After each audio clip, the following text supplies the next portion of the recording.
food store. Today's episode is brought to you by Mary's Roadside Cafe at the corner of Route 3 and County Line Road. On Wednesdays, the patty melt is half price, and on Sundays, depending on how Mary and Ron do at the lake on Saturday, there's usually grilled trout, which they serve with roasted potatoes, the house salad, and sometimes butternut squash.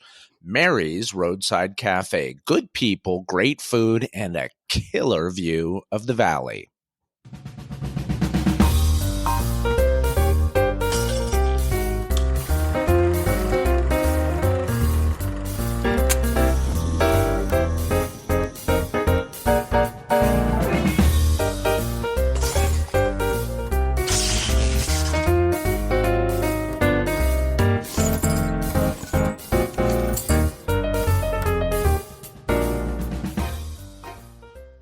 Dr. Geller. Colonel Troyer, welcome to episode 10.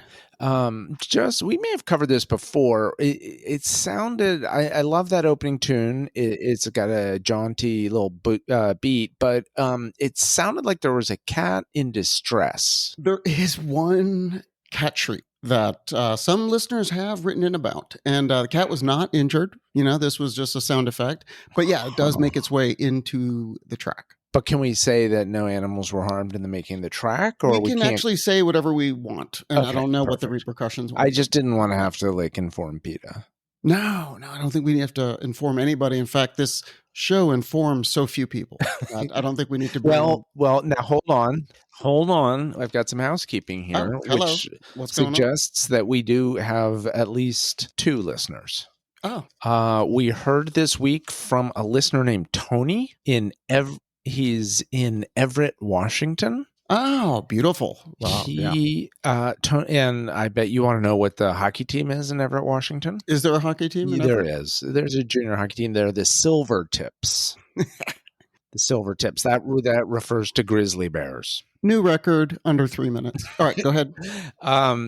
Tony kindly sent us an email. He said he would like us to go back to Shipwrecks for season 4, and he asked us to please include an episode on the Margaret Muir, a schooner which sank in Lake Michigan in 1893. Tony says it's a great story, and the wreck was just recently found by volunteers from the Wisconsin Underwater Archaeology Society. Incredible. And haven't we been speaking about the shipwrecks in the Great Lakes? I think we did in the last episode, maybe mentioned it. Yeah, we did. We got to dive on one. I think we may have to go back to shipwrecks. I mean, all signs are pointing that way. There's been a lot of shipwrecks in the news. Even that New York article was fantastic. Yeah, unbelievable. That was wild. I still was trying to digest that, the various people who got involved with the gold. People lose their minds over gold. Yes. That's like that Humphrey Bogart movie, Treasure of the Sierra Madre. Have never seen it. I think it's that famous guy's dad does that crazy dance over gold when they find gold. John Huston's dad, I believe. Really? That's his dad who does the crazy dance? I think so. It could be a completely different director and their dad, but I'm pretty sure it's Huston. Humphrey Bogart's always looking for something, because then there's the Maltese Falcon, and you open it up and then it turns out nothing's in there. Right. Also received correspondence. This is good news. We got high marks last week from corporate. What? And by corporate, positive? Yeah. Oh, wow. Okay. And by corporate, I mean Lizzie. Right. She loved the episode on the invention of the so-called baby cages. Unbelievable. I'm still reeling from that. That is unbelievable. She particularly pointed out your regard for and curiosity about the psychological impact of such a contraption on kids who were, Yeah, not so far-fetched. Kids who were subjected to it, I guess would be the term. Well, the inmates subjected to being held and dangled off the side of a cliff, essentially. Yeah. Yeah, that could have some lasting impact. In other news, we are down now to just one more box of the old Killer Shipwrecks golf balls to give away. Geez, yeah, and it's golf season, yeah. And so the first person who sends me a mailing address either to killershipwrecks@gmail.com. Oh, it's killer means awesome at gmail.com. That too.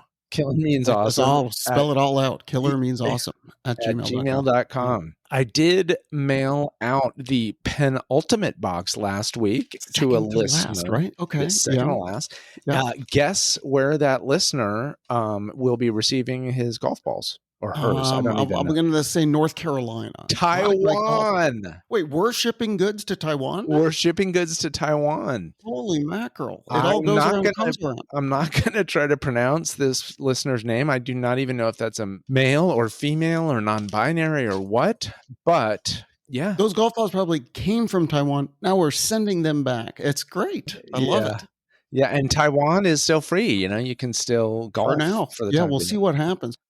One of the things I noticed, I was scanning the email just out of curiosity because, to see the volume, and I saw one in all caps. So I did read one because I just saw the Ray line all caps. It's an email from Doug M. From Elgin, Illinois. And he said, how did the geniuses in sales at Brainstorm convince Yale Press that your pod has an audience interested in French history? And then he said, not being sarcastic, would love to know their strategy, as I'm also in sales. So, a fair point, right? Because you wouldn't think you don't think our audience is interested in French history. Well, here's the deal. People get caught up in numbers. I like to think that we have a small audience, but it's very influential. Quality over quantity. Exactly. Right? Because, we do percentage-wise probably have a lot of people interested in that book. Yeah, it's a very important group of people. Now it's a tiny group of people, but curated group, right? That's how they're pitching it. Doug, I think it's curated is the word, and I don't think we get into numbers. Now you're an Illinois yes, son, Elgin Academy. You're the son of the Lincoln State. Yes. Where is Elgin? Elgin's really a part of Chicago. It's right outside Chicago. We used to run track and have track meets at Elgin Academy. Great people, great high school, right outside Chicago. How'd you guys do against Elgin? Not very well. We weren't very good, but we showed up, tried hard. And so, hats off to Doug M. and Elgin. Thank you for reaching out. Thanks for the input. Yeah, and don't get hung up on the numbers, Doug. We important people listen. Okay, finally, if you like our show, our humble podcast, yes. If perhaps your life has been changed by the show in a pleasant way, or at least in a non-catastrophic way, please remember to rate the show, review it, and subscribe. And maybe share, right? Get the word out. Come on, help us. Help you. But the rating, reviewing, subscribe, that helps other people find the KMA podcast, and it helps you and me stay off the street. Has someone been studying digital marketing in their spare time? Doug may have sent me some tips on the side. It sounds like you've been GPTing it. Is there anything else from the There's inbox? Nothing else. Will you tell us where people tuned in from last week? I'm going to start with the very hockey-friendly area of Toronto, Ontario. So Toronto, right? Maple Leafs, of course. It's the Maple Leafs, and God bless them. It's been since 1967. They haven't won a Stanley Cup. That's a legitimate. Yeah, that's a legitimate drought. You're getting close to 60 years. In any sport, you're getting into sort of like Red Sox, Cubs. Yeah, exactly. Yeah. So God bless them. Good luck, boys. And welcome to the person in Toronto who somehow stumbled onto our show. We're so happy with our Canadian listeners, but let's also say hello to Olathe, Kansas. It's the county seat of Johnson County. Yeah, that's cool. And then lastly, let's say hello to Reno, Nevada, West Coast. Yeah, you gotta love Reno. There's a lot to do there. So the fact that they're taking the time to listen to the pod, fantastic. Do people still go get divorces in Reno, or is that now you can get a divorce anywhere? You can go to CVS and get. I wonder. Yeah, there seems like there should be an app for that. Hey, let's put a pin in that. And if there isn't an app for that, maybe you and I invent an app. All right, are we ready to go? We're ready to go. Locked and loaded. Today, we're going to hear about the invention of Monopoly. Have you heard of Monopoly? Love Monopoly. Love Monopoly. Love all the different flavors you can get. You can get, It's fantastic. Who didn't grow up playing Monopoly? Now, I assume this came about during the robber baron age or gilded age or something. Absolutely. It's an incredible story. So let me just start off by telling you the official story of the invention of Okay. Monopoly. This is according to the Parker Brothers instruction booklet from one of their 1970s edition. It Okay. says, quote, Parker Brothers real estate trading game Monopoly was invented during the Great Depression by Charles Darrow of Germantown, Pennsylvania. Mr. Huh. Darrow, like many other Americans, was unemployed at the time, and he worked out the details of the game primarily to amuse himself during this period. Prior to the Depression, Darrow and his wife vacationed in the resort town of Atlantic City, New Jersey. When it came to naming the streets on the game board, Darrow naturally adopted those of his favorite vacation spot. That's the official story of the invention of Monopoly. Okay. Fantastic. Makes sense. I wonder if do we think he's related to old Clarence Darrow? I guess Darrow is pretty common. Well, I would have come across that in the research. It got some Quakers up in Germantown. We used to play soccer against the Germantown Friends School. Okay. When I say you're prescient in ways that even you don't understand, now you can boy. understand because you're talking about the Quakers. But let's wait and get there. So anyway, so that's the official story. It's Charles Darrow, and what a good story, because he saved himself from being destitute in the Depression. He invented this game. Well, it's funny that we're good. It's funny that tag that you read right at the beginning, like they kind of almost pigeonhole it. They're like real estate trading game. Like I don't even think of it that way because it's just is what Right. it is. It's the game Monopoly. It's the game but Monopoly. I guess technically, it is a real estate trade. So soon after Darrow, invented this game and sold it to Parker Brothers, the president of the company asked him to provide a written account of how he came up with the idea.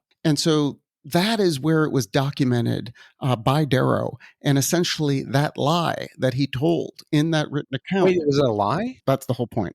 Otherwise, we're done. Like 15 minutes in, and we don't even have an episode. I just read it. Well, I was going to say we could just go right to the next ad. No, I'm just going to play our outro music. It's great to see everybody. No, so he comes up with this written account, and they just took it at face value and repeated it for the next 50 years. Wait, did he steal the thing from somebody? I'm not going to just ad hoc answer these questions that will put me out of sequence with the research. So anyways, that lie persisted until the 1970s. Now, interestingly enough, in 1973... I thought you were going to say it persisted until somebody built Wikipedia, and then they finally figured it out. Probably when it did become disseminated amongst the masses. Anyways, in 1973, an economics professor at San Francisco State University, Ralph Anspach, he designed a game to teach his students about the ill effects of real-world monopolies.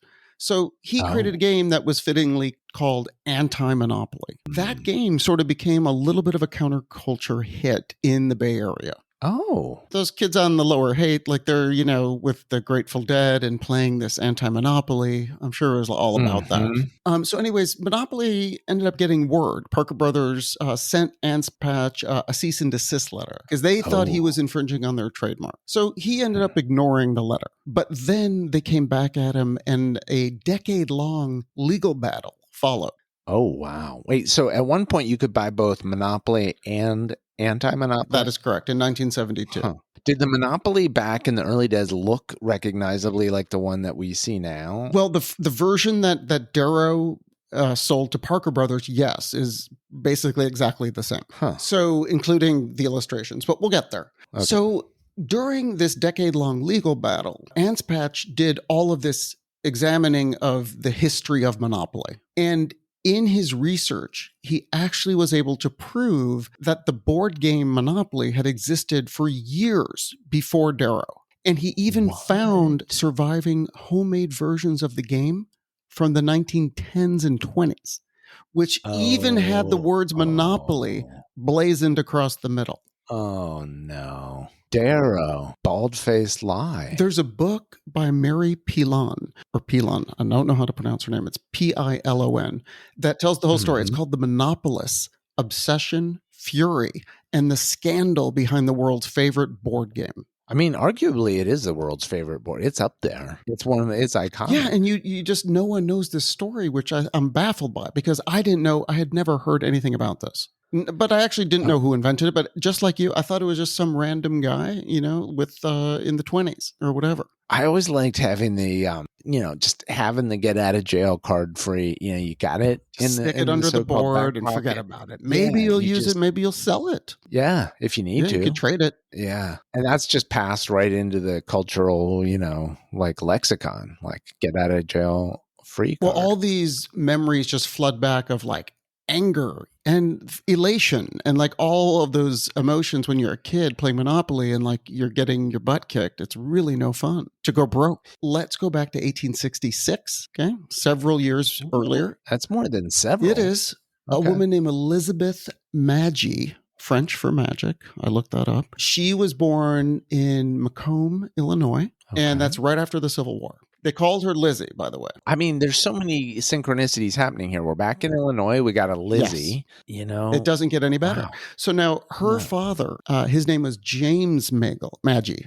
James Magee. Okay. He was a newspaper publisher, pretty well-known abolitionist, and he went with Lincoln as he traveled around Illinois debating Stephen Douglas. So he's been part of that Cool. whole world. Love the newspaper guys. Okay. That's James. So anyways, the reason I mention this is not that I'm trying to turn this into a biography. We've done biography. But a lot of this informed her motivation for inventing the game Monopoly, which is what she ended up doing. Lizzie Magee. Lizzie invented the game Monopoly. Yes. So her dad was an Wow. anti-monopolist. He, as Corporate's gonna love this episode. The hero is named it's Lizzie. incredible synchronicity. And so her father, not a fan of the robber barons, like you mentioned, that whole period. Mhm. And so these seeds of the Monopoly game were planted when he ultimately shared a copy of a book by a guy named Henry George called Progress and Poverty, which was written in 1879. And he was sort of an economist that felt that people should own 100% of what they make or create, but that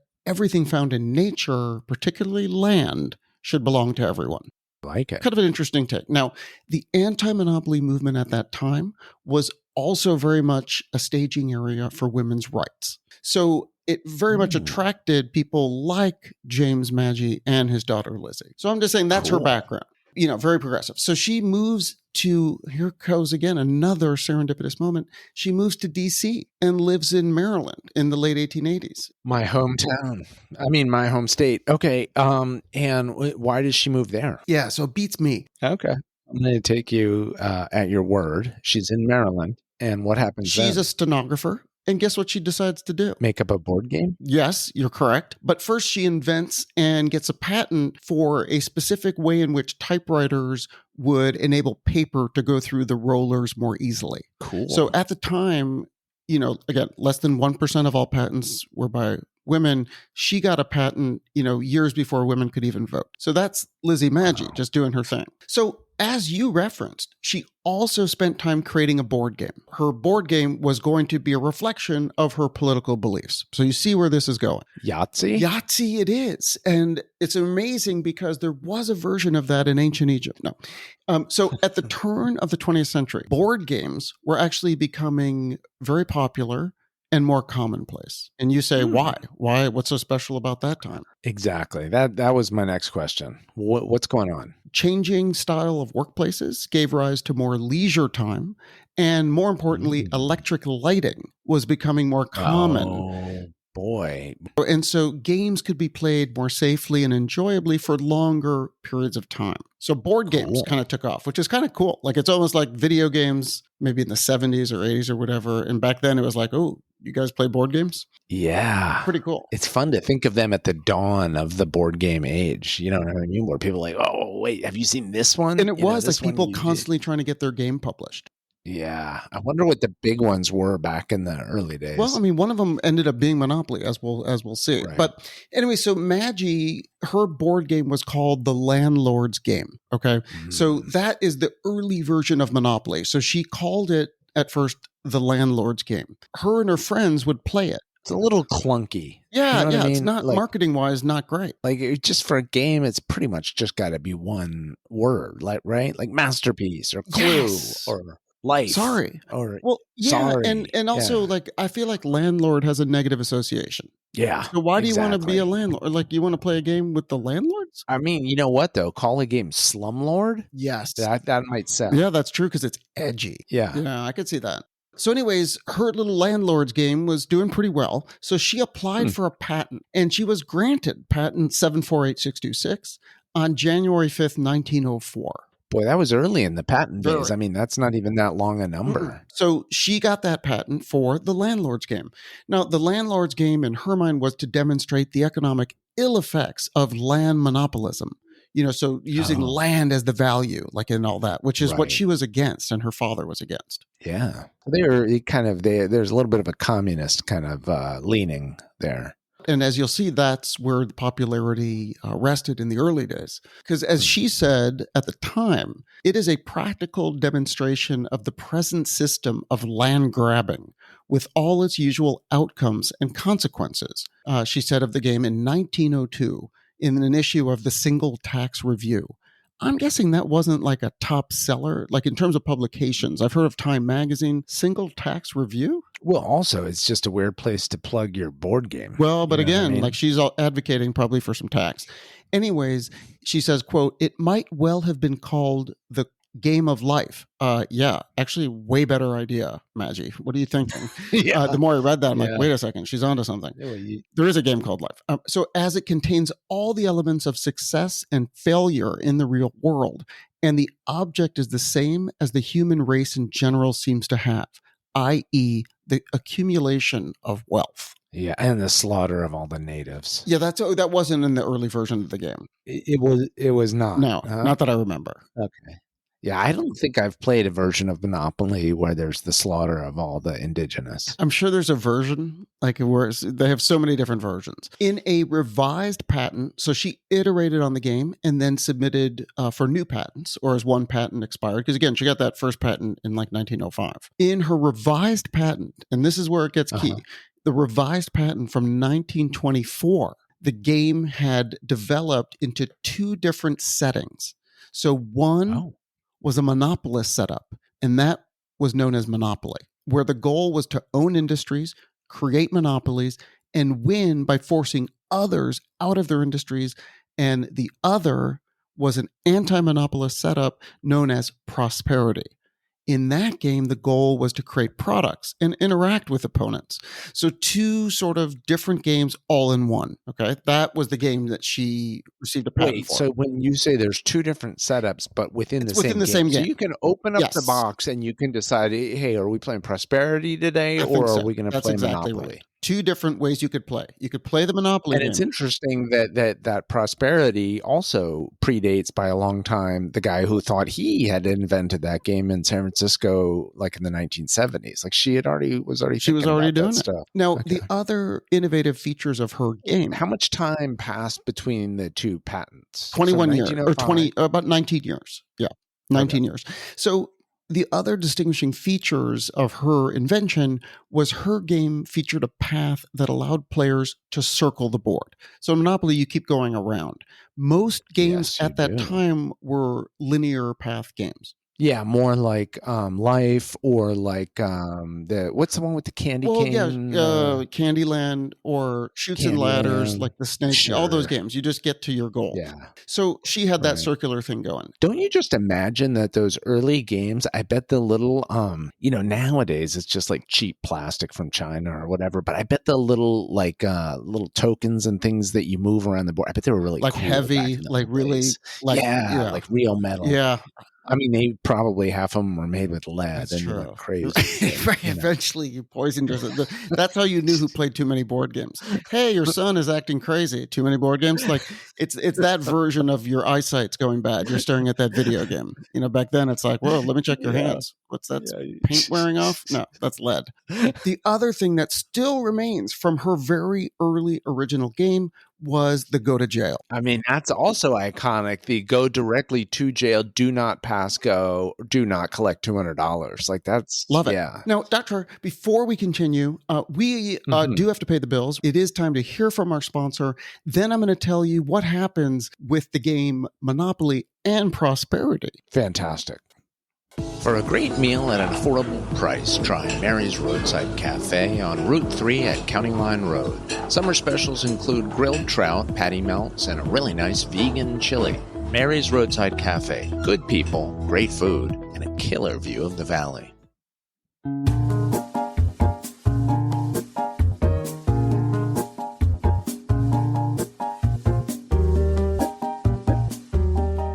Now, Dr. Troyer, one of the things you mentioned, I believe, and I can go back and look at the tape later. I believe you mentioned some sort of like left-leaning people or communists, or who did you say you thought the game would appeal to? Well, I mentioned the communists, but then earlier I just mentioned there's a lot of Quakers up in Germantown. You mentioned both. And let's see how this all fits together. Okay.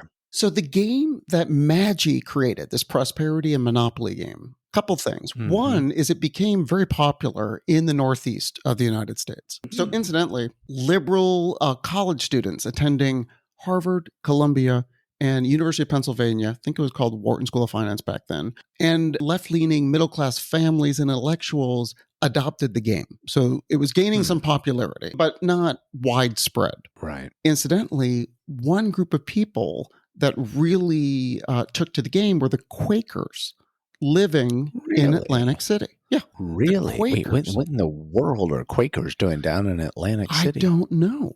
But they were in Atlantic City, and they took that game, Prosperity and Monopoly, and incidentally, it was the Monopoly version that became super popular. So exactly the opposite effect of what she was hoping. Everyone just gravitated towards the Monopoly side. So no one cared about the prosperity side. It's more fun to be bad. Plus, it just reflects reality much more. These Quakers in Atlantic City modified the game. So they named all the properties after the Atlantic City streets. Wait, so this guy, Darrow, just made all that up. How is it possible that, so he's, quote unquote, invents his during the Great Depression. I mean, she had just taken out a patent in 1924. Like, how does he get away with that just 10 years later? Well, again, you're skipping ahead. Okay. So the Quakers are the ones that modify the game to give it all the street names that we know even today, right? Pennsylvania Avenue, Boardwalk, or, Sure. Park. Yeah, what are some of the other ones? There's Charles. There's like St. the magenta Charles. ones. Yeah, the green ones were, I think, Pennsylvania Avenue, Atlantic. And then the light blues, Connecticut. You got your Avenue. Yellow and red. You get your light blue. I love the greens. Love the greens. Always wanted. It was pretty intense. If you could get all four railroads, it was like, man. Oh my gosh. It gives you just a little jolt, a little feeling of what it might have felt like to be a robber baron. Whoever. J.P. Morgan. Rocket felt like having a monopoly. And it's all about the monopoly. So anyways, the other things the Quakers did was they created fixed prices on the properties on the board. I guess before that, the prices were negotiable. Now they put fixed prices on the board. Okay. Anyway, so now we cut to 1932. In Atlantic City, a guy named Charles Todd bumps into an old friend, Esther Jones. They both went to Quaker schools, by the way, in Atlantic City. Yeah, so did I, but not in Atlantic City. But close by Maryland, not too far. The Mid-Atlantic states. Anyway.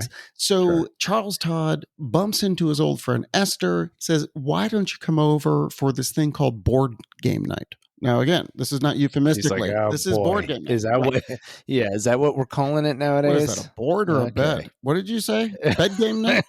Bed game. So he invites his buddy Esther over for board game night. She brings her husband, Charles Darrow. Oh, so guess what they do when they come over for board game night? They play the homemade version of Monopoly. And Jones and her husband, Charles Darrow, were completely hooked. They love the game. And so they don't even just steal it from the Quakers that taught it to them. They're stealing it from somebody before the Quakers had it. So it's like... It gets even worse. So then Darrow has Todd make him his own version of the game. And he asks him to also provide a clear written set of rules. God, he's not just a thief, he's a lazy thief. Yeah. But, clever. So then check this out. So Darrow, who was down and out, right? This is the Great Depression. Could you also just go ahead and fill out the patent application for me? I'll sign Yeah, it. just leave the signature blank. So he decides, because he lost his job, that he Sure. was going to try to sell the game on his own. I don't believe he ever had a job. This guy sounds like a grifter. So, anyways, he asked his friend, who happened to be a political cartoonist. His name was Franklin Alexander. He went by F.O.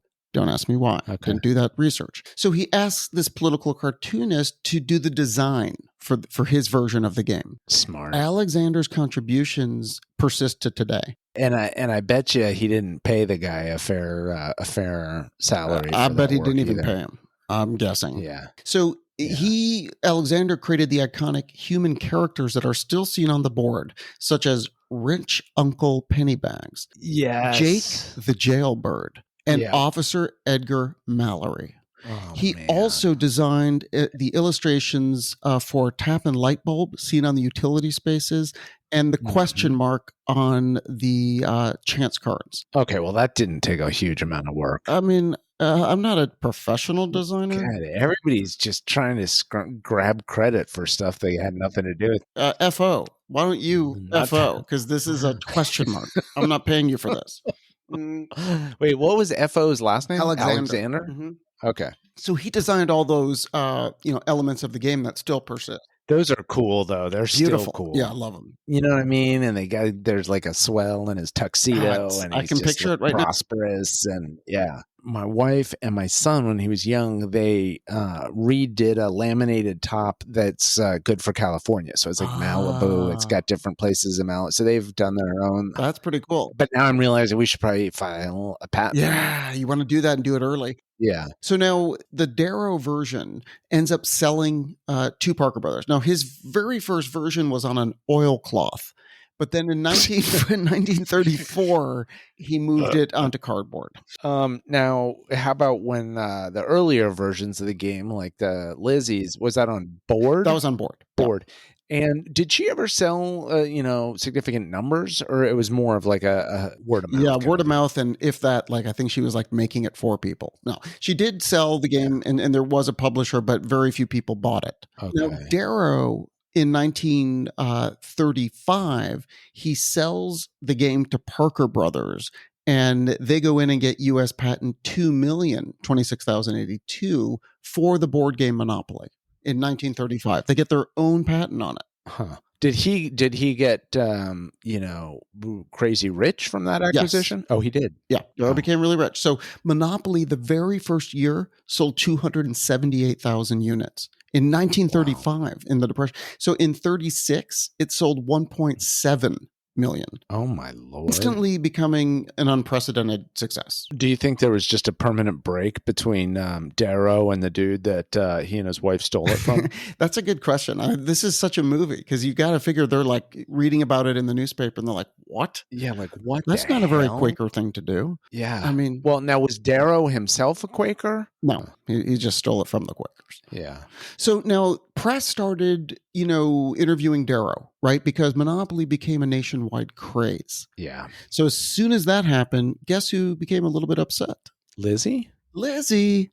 Still Maggie, alive? Still alive. 1936, she does an interview with the Washington Post, and she expressed serious anger at Darrow's appropriation of her game. Okay, so she was already pointing this out on the record. Hey, he stole it from me. Yes, she is pointing it out on the record. There's a picture of her in the newspaper at the time, gray hair, tied back in a bun, and she's holding a game board that shows that she's the creator of Monopoly. She literally has a game, and across the middle of it, it says Monopoly. And it's the game she created. But it doesn't have F.O. Alexander's illustrations. It does not. Do you think Parker Brothers got nervous and they're like, okay, here's some cash for you too. We don't want any disputes in the past. You set them up, I'll knock them down. Parker Brothers soon discovered that Darrow was not telling the truth. Oh. Wow. So they became very worried about Maggie and the 1924 version of the patent that has Monopoly as part of it. Oh boy. So guess what George Parker himself did in 1935? He made a visit to Lizzie's house. He certainly did. She was 70 years old, and he told her that the company had come across her game and that they wanted to sell it and that they would also want to publish 2 of her other games. So she was actually very excited by that idea. Yeah, he's paying her off. Yep. So she accepted, guess how much for her patent? How much? $500 with no royalties. So, is that your opening offer, or is that? Oh, got it. Best and final. Wait, is it 500 for? But then you said there was two. But did you see there's two other games they're buying? Yeah, the But two it's random all other for games. a package $500. Yeah. Oh boy. Parker Brothers did hold up their end of the bargain in that they published copies of all three games, but they let them fade away and they forgot to do any advertising. Yeah. Anyway, nobody wanted to play the prosperity game, that half of it anyway. No, but she should get half, right? Yeah, but I don't know. I didn't see the quality of her illustration. Wait till you see these boards. They look exactly the same. Like, seriously, the one she did, it's like, yes, I get it. Do they have like little characters? I mean, do they have a rich uncle and all that kind of stuff? I don't think a rich uncle. Yeah. But so, anyways, Maggie, ever the high-spirited glass half full, she wrote a letter to George Parker at Parker Brothers about her high hopes for the future of Landlord's Game at Parker Brothers and the other two games that they were going to publish. So she was being optimistic. She thought that, it was going to all be great. They're going to sell a lot. Unfortunately, that never happened. That did not happen. The other guy, Darrow, the thief, did he get a little piece of the royalties? He did. He got a significant piece and became very wealthy. And again, no one knows this story, right? So like it faded away. So although Lizzie never made any money. And just to be clear, for the record, we're talking about the other Lizzie, because our Lizzie, she's very successful. She's medically trained. She's not 70 years old. Right. And not obsessed with board games. I mean, I guess she's actually probably an enthusiast, but not like obsessed. Man, if the original Lizzie's dad had still been alive when this bull was going down, with can you imagine? A newspaper publisher, he would have seen right through it. It's like $500, get out of this house. He was an anti-monopolist. Like this guy was nuts. Was Parker Brothers like the behemoth of the board game companies? Like, but guess what? They were in trouble too until Monopoly started selling. So they were teetering, like they were not doing very well. And Monopoly is what put them on the map, and that's why they were so protective and conniving. So Lizzie said, quote, probably if one counts lawyers, printers, patent office fees used in developing my game, the cost of my game was more than I made from it. Oh, Lizzie. And she created it. So she died in 1948. Again, relative obscurity. She did not have children. She did not have a mention of Monopoly in her obituary or on her headstone. That's just awful. Well, I don't necessarily need it on the headstone. I don't know. I feel like Monopoly would be pretty cool. Do you think Darrow? I bet you Darrow put it on his headstone, even though he stole it. I think he probably had like that full like hotel style mausoleum, like where it looks like the Monopoly. Yeah, it's like a hotel. It's like a red plastic headstone. Yeah. So the author, Mary Pilon, who wrote the book, says that she's not sure how happy Lizzie ultimately was that the board game that she designed to highlight the faults of monopolies ended up becoming a celebration of them. Yeah, it's just the American way. Now, one quick side note, Mr. Anspatch, who unearthed all of this information in the 70s, he did fight that legal battle for over a week or over a decade. It ended up over a week. I was like, wow. Long weekend. It was a long weekend. But he was working on the weekend. So it was like 4 days. No, he ended up fighting this legal battle for a decade and it ended up going to the Supreme Court. And guess what? He won the right to produce his anti-monopoly game. Nice. And his research that he had done that unveiled Maggie as the game's original inventor was confirmed by the lawyers. That everything did add up to the fact that he was still. I don't ever remember buying the game Anti-Monopoly. So like Hollow Victory, I mean, nobody was buying that? Well, I just like the fact that he not only exposed them for their fraud, which they perpetuated for 50, 60 years. Oh yeah, good point. He wasn't the only fraudster. Darrow, Parker Brothers was... Parker Brothers was complicit, of course. Yeah. They knew. And he completely railroaded Lizzie. Nice. Railroaded. Yeah, exactly. The railroad. B&O, right? B&O. Yeah. Baltimore and Ohio. Anyways, that's the story of Monopoly, Dr. Troyer. I just found it very fascinating that this woman got no credit, like for inventing the most famous game in history. Yeah, that sucks. Do you think you could go onto eBay and buy some ancient version of Monopoly? Like, how much would that cost? I don't know. I didn't look that up, but I highly recommend going online and looking at the photos of Lizzie Maggie's landlord game and Monopoly game. You'll see a lot of similarities in the layout, the jail, but certainly Duro made some changes, but clearly it was all predicated on the game that she had invented. Such a weird tale, and to have the Quakers mixed in the middle of it. It's like Quakers, I don't really think of them as having, as much to do with board games. No, I guess I don't associate them with board no. games. I was just thinking more of them more with like agriculture and a more simple lifestyle. But the truth is, Philly was a Quaker city, and there was plenty of commerce happening in Philly. That's true, and Atlantic City's not that far from there. That's a great story, and I'm going to see what it would cost us to. I don't know what we have in the petty cash for the pod, but what it would cost to get an ancient version of Monopoly or anti-Monopoly, or what you probably could get is you could get a version of that the one that was going around in the Bay Area in the 70s. Hey, we're running out of time. We got to figure out what season 4 is going to be. Yeah, can people please write in? There actually is a new thing if you are listening on Apple Podcasts. In the app itself, it does allow you to just text us.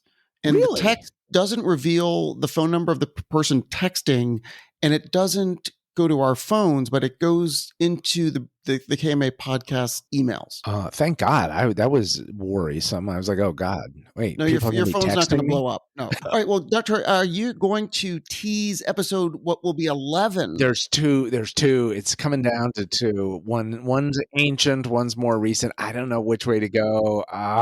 Hey, that in and of itself is a great tease because we have no idea. It's going to be a good one either way. Fantastic. Well, speaking of fantastic, today was a fantastic it's super interesting story. Yeah. Okay. Great job. See you next week. Can't wait. I'll play our music and we'll see you for episode 11. Excellent.